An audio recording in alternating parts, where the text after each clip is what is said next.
There I stood, in the front row, surrounded by my best friends as I watched the final seconds of the clock run out. 46-43. We beat our rival Bellarmine on the road. The Lancers' 15-point comeback victory was a product of precise play calling, determination, execution, and of course, perfectly timed chants from the Lancer student section. I don't remember many specifics during the final quarter of the game, except for the teachers telling us we couldn't rush the court if we won. What I do remember is the feeling, a feeling of joy and bliss. Driving home that night, blasting All I Do Is Win by DJ Khaled. I remember reminding myself to enjoy this last year of high school because there won't be another one. But I wasn't always this confident, passionate, and exuberant guy leading my peers in one of the biggest games of high school. Let's go back to my freshman year. Here I was, a nervous, eager, and excited freshman, cruising around campus, searching for a friend or a conversation. Much like many of my peers, I knew nearly none of my classmates. I watched many of the juniors and seniors on campus, laughing and smiling in their groups, what seemed to me like the picture of high school I'd always imagined. As a freshman and new face on this huge campus, my social confidence and comfort was somewhat hindered compared to my middle school days.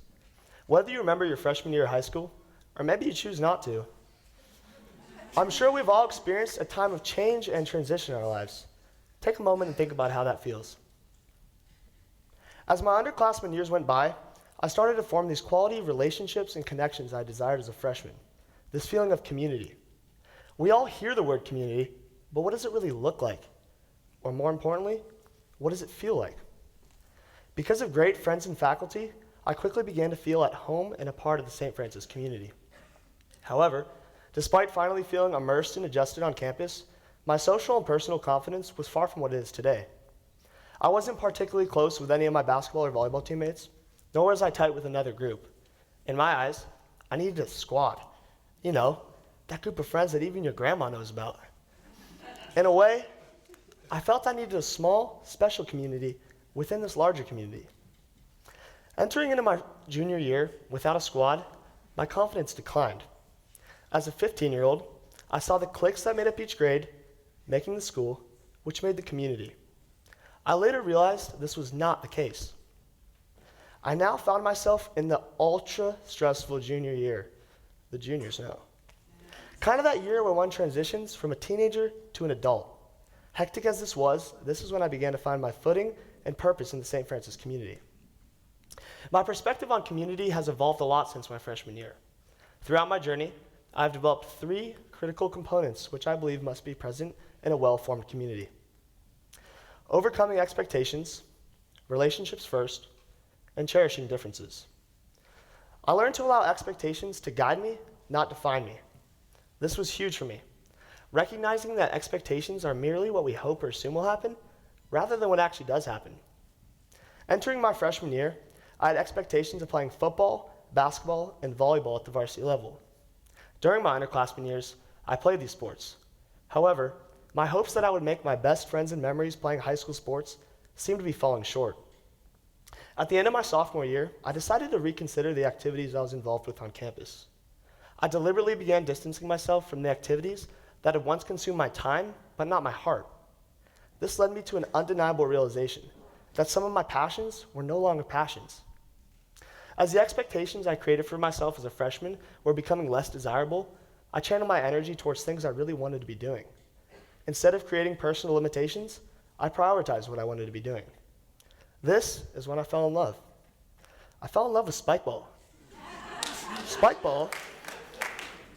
Spikeball is a growing sport that is played competitively all across the world. While I played spikeball, I would lose track of time, allowing myself to enjoy the game with people I really loved.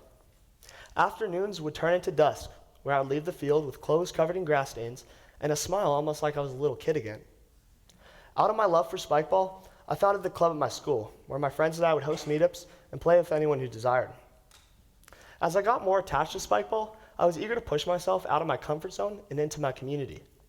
Whether I was presenting a comical Google Slides presentation in my math class or playing competitively with the teacher outside of school, Spike ball pushed me into my community. While expectations can and should guide you, they should never define your reality. Realize that your community does not need to be the one you expect it to be.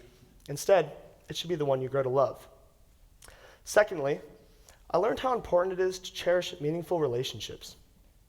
I believe that we should spend our time and joy with people we truly love rather than with people we try to please. This is much easier said than done. Over my high school years, my friends have always supported me, and I enjoy reciprocating. My enthusiasm for doing so and love for school spirit led me to receive the position as our school's 612th man leader. This position requires me to select themes for major sporting events and lead our entire student section as the most enthused student there. Every basketball and football game, my peers and I get decked in our spirited gear and go cheer on our friends. I also learned to value my relationships with my teachers because, did you know, teachers are human too? At St. Francis, we are blessed to be surrounded by faculty that are not only incredibly knowledgeable, but also empathetic and personable. I've enjoyed many conversations about basketball with Mr. Carlo, as well as many humorous interactions with Mr. Miller. These are two teachers whom I admire for their ability to connect with their students. I find it easier to ask questions, stay engaged, and ask for advice when being taught by someone I know on a personal level. By interacting with others, we are able to strengthen our relationships, allowing ourselves to positively impact and be impacted by those who matter most. Finally, I learned to cherish differences rather than ignore them in all aspects of life. Although differences can be viewed as an obstacle, I believe it is within them where I have grown the most as a person. During my junior year, I would often notice a classmate of mine walk through campus. I will refer to him as James. James was someone most knew, but few really knew.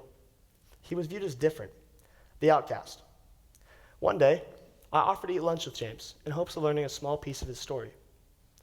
Although, as we started talking, I soon found myself amid a vivid conversation, a conversation so deeply rooted in pain, I felt a sense of worthlessness listening. Although I was so unaccustomed to his story and experiences, I was inclined to learn more and offer the best advice I could.